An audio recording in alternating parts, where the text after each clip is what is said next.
My Nana told me that when she and her siblings buried one of her brothers, they accidentally put his body the wrong way in the grave. He was already in the grave, and their religion believes that a person's soul is no longer with their body after they die. Anyway, so they were just going to leave him as he was. However, the night that they buried him, her older sister went back home to sleep and said that she was woken up by someone coming into her room and sitting on the edge of her bed. She lived alone at the time, and when she looked to see who it was, nobody was there. She thought that she was just imagining things until it happened the next night, too, and she sat all of her siblings down that next morning like, we need to go back and bury him the right way. I think he's trying to tell me that he's not happy with it, RN. So, they went back to the graveyard, dug him up, buried him properly, and my Nana said that her sister never had another problem. This could be a glitch or paranormal. Anyway, my uncle passed away back in 2017, and he was living with his parents, my grandparents. His bedroom was in the basement of their house. Also in the basement was this old-style gumball machine that my grandparents have had my whole life. And when my siblings and I were younger, my uncle used to give us pennies to use in the machine to get gumball. It was a nice and very meaningful memory from my childhood. So after he passed, my grandma cleaned out some of his room and then just let it be. According to my grandparents, they didn't go down there, the basement, until after the funeral, which was a couple of weeks later. When they did, they found a big pile of pennies on top of the gumball machine that sits right outside of his room. She doesn't know where the pennies came from, and no one else had been in the house for a couple of weeks.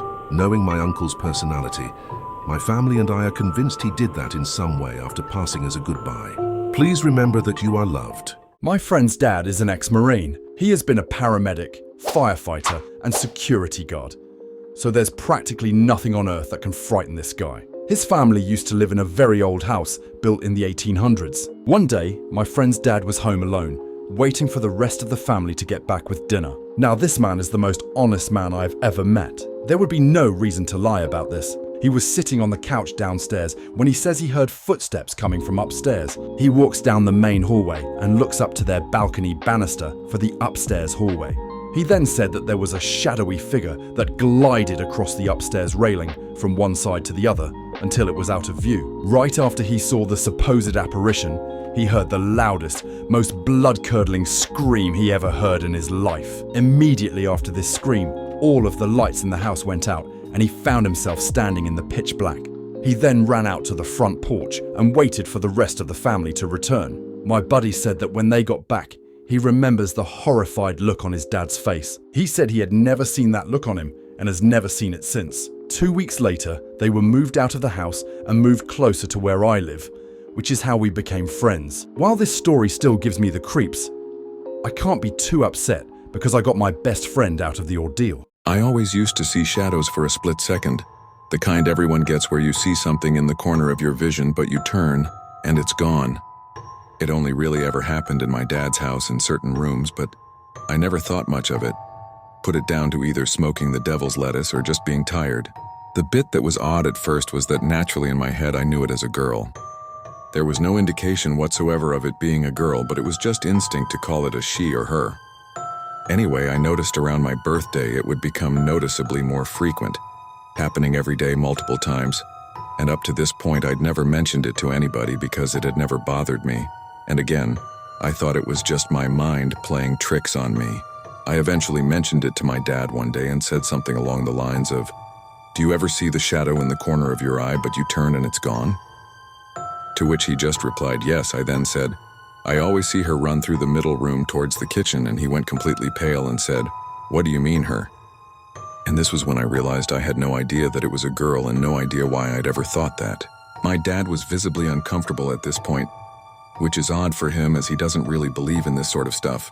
I asked him what was wrong and he told me that during my birth there was complications, and I was meant to have a twin sister, but she died hours after being born. He told me that as a toddler I would run around the house constantly as if I was looking for someone, and as I learned to talk, they would ask what I was looking for, to which I would reply, "Isabel." I don't remember any of that, but they said I eventually grew out of it.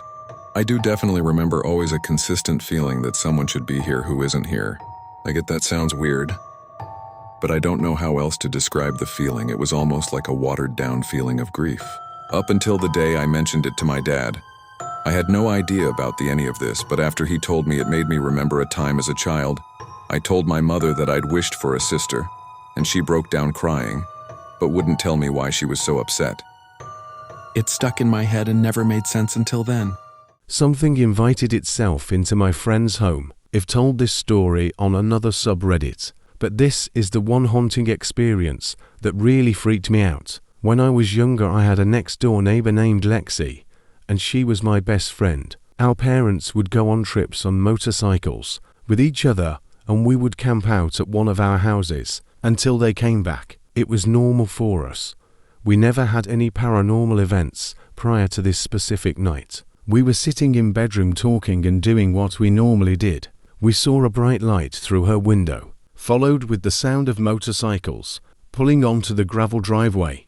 We instantly think, okay, our parents forgot something. But before we could even get up to leave the bedroom, we heard a knocks and a soft woman's voice say hello. The front door opened. This was a familiar sound because the door scraped against the hardwood flooring. We panicked thinking there was an intruder at this point because this woman didn't sound like our family. We have very Texan voices. We scouted the house, scared out of our minds, just to find the front door wide open and nobody in the driveway. Nobody was in the house. We finally felt better. We walked back into her bedroom, but before she went to enter, she collapsed onto the floor and started sobbing. I didn't know what was happening.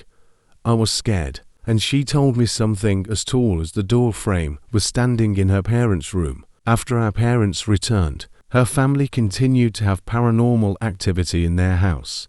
They moved out too.